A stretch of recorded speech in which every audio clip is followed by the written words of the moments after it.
नमस्कार। The daily show में आपका स्वागत है। मैं हूं आपका मित्र साथी हमदर्द मुकेश कुमार।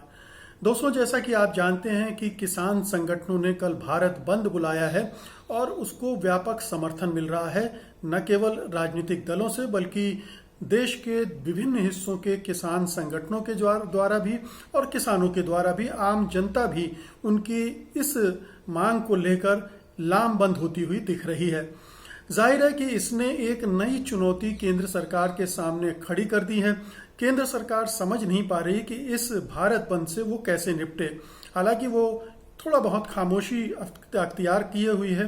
वो देख रही है कि भारत बंद को किस तरह का रिस्पांस मिलता है, लेकिन वो ये भी जानती है कि अगर भारत बंद सफल रहा बड़े पैमाने पर तो ये उसकी बहुत बड़ी किरकिरी होगी, उसकी बड़ी शीशा लेदर होगी और उसके ऊपर और भी दबाव बढ़ जाएगा कि वो किसानों की जो 3 खेती के बिल हैं, कृषि बिल हैं, उनको वापस लेने के लिए उस पर दबाव बढ़ जाएगा।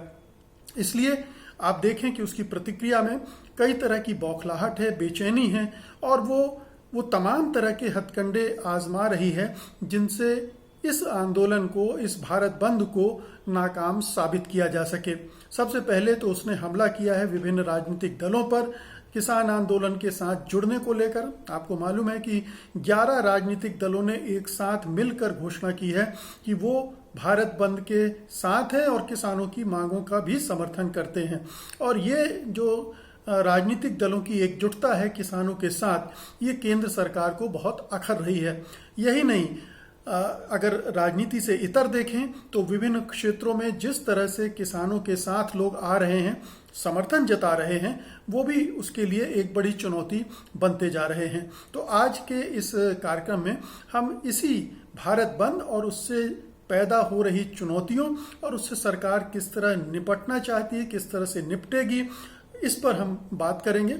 लेकिन उसके पहले आपसे एक गुजारिश है। गुजारिश यही है कि गोदी मीडिया का चरित्र हम जानते हैं।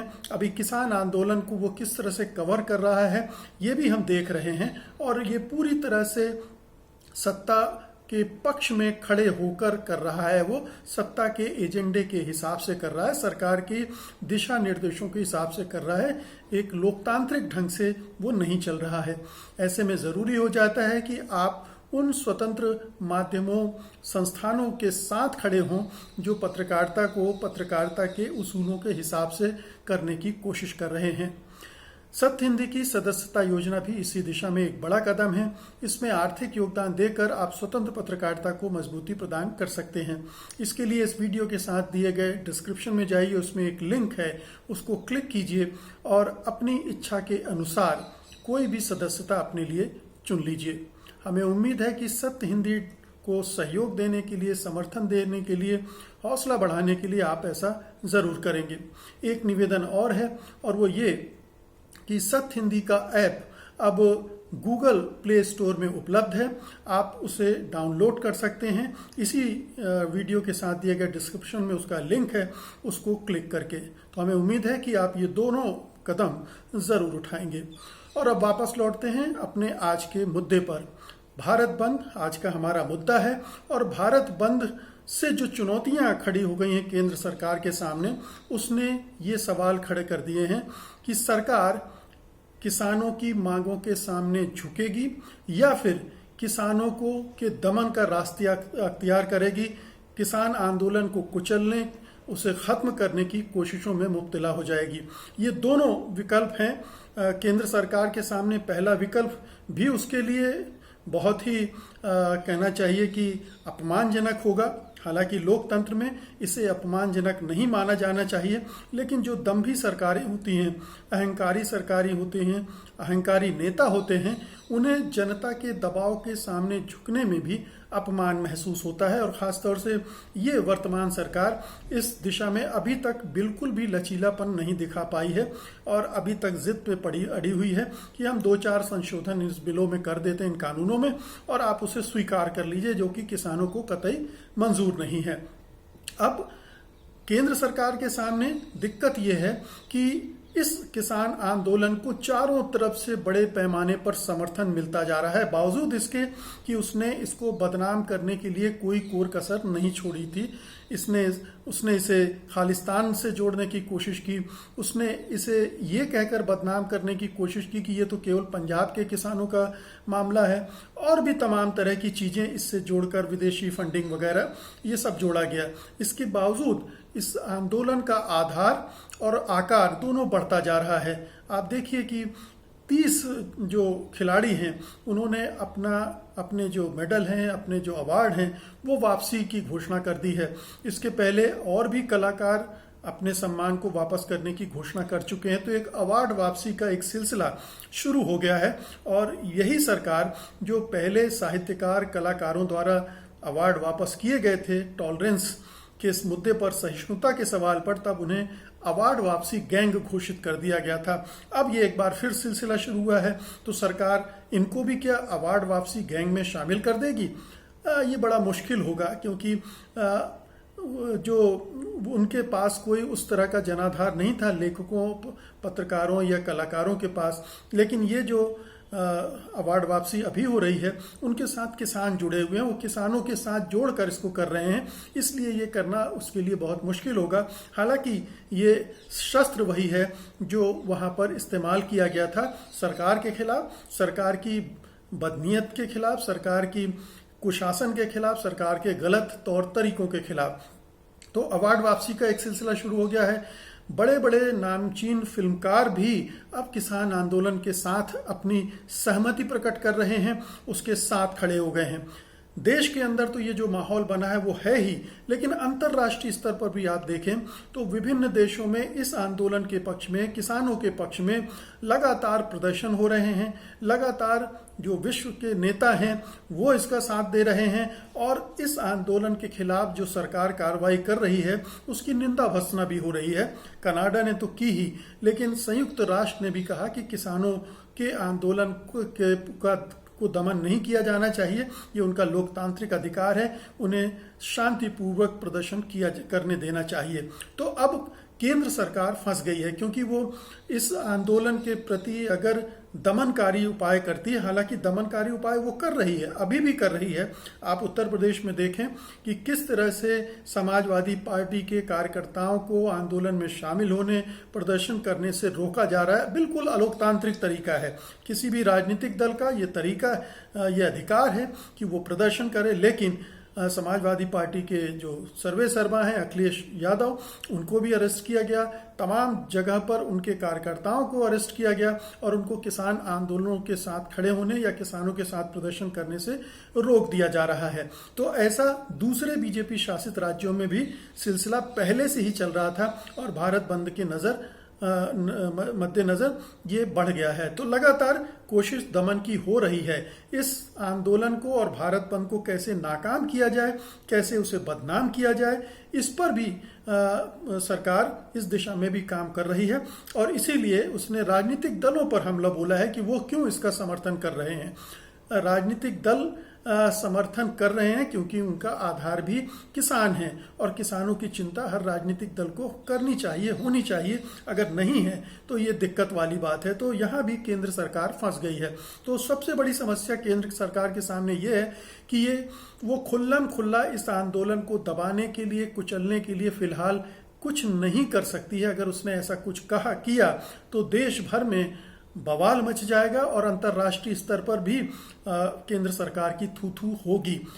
इसके पहले भी हो चुकी है, जब सीएए एनआरसी के विरोध में देश भर में आंदोलन चले थे, शाहीन बाग का आंदोलन चला था, और जिस तरह से केंद्र सरकार और संघ परिवार ने उसकी मुखालफत की थी, उसको दबाने, कुचलने की कोशिश की थी, तरह तरह के हथकंडे आजमा कर बदनाम करने की कोशिश की थी, तब भी ये अंतर्राष्ट्रीय स्तर पर गूंजा था कि ये सरकार बेहद अलोकतांत्रिक और निरंकुश ढंग से लोकतांत्रिक प्रदर्शनों, प्रतिरोधों को दबाने की कोशिश कर रही है। लेकिन शायद वो चूंकि अल्पसंख्यकों का मामला था, उसमें बहुत सारे लोग दूसरे समुदाय के नहीं जुड़े थे, इसलिए सरकार उस दिशा में कुछ हद तक कामयाब भी हो गई उसको दबाने कुचलने के मामले में। और संयोग से उसके लिए अच्छा हुआ कि कोरोना आ गया और वो धीरे धीरे खत्म हो गया। लेकिन चूंकि सरकार कह चुकी जनवरी से फिर ये पर काम शुरू हो जाएगा तो फिर से कोरोना की विदा होते ही ये आंदोलन फिर से खड़े होने की उसकी पूरी संभावनाएं हैं,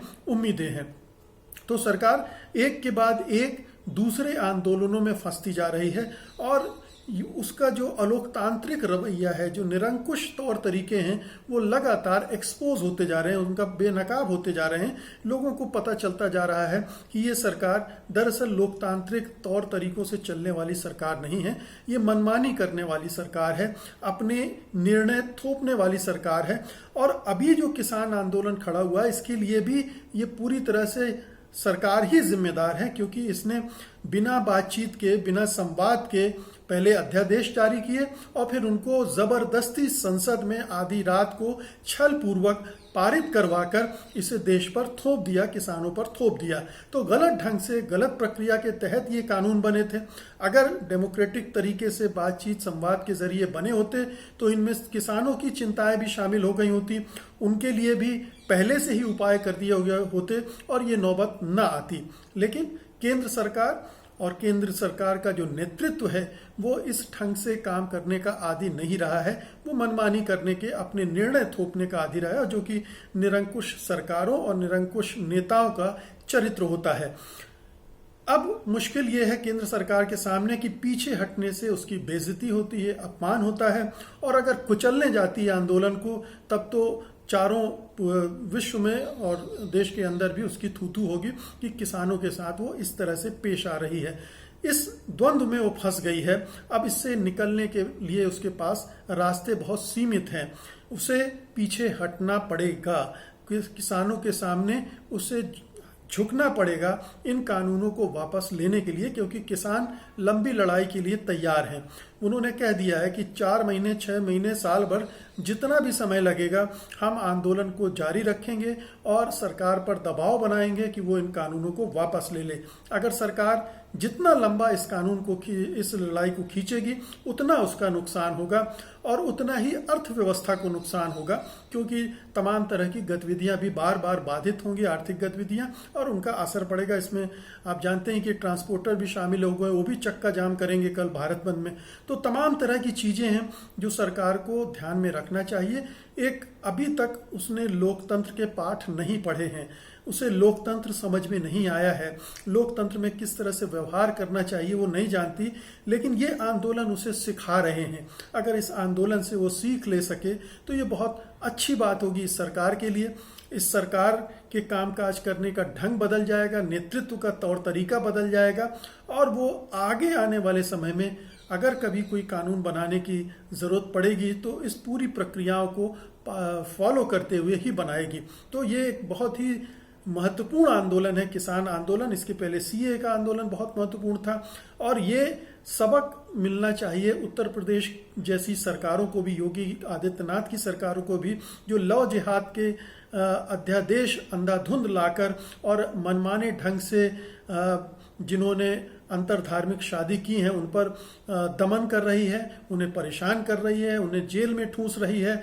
एक नए तरीका का जो बर्बरता आप उत्तर प्रदेश में देख सकते हैं, और ये आप मध्य प्रदेश में भी देख सकते हैं, और जहां जहां इस तरह का कानून बनेगा वहां वहां यही देखने को आपको मिलेगा। तो बीजेपी की सरकारें, केंद्र सरकार, इन सब का रवैया बेहद अलोकतांत्रिक है, ये बदलना चाहिए।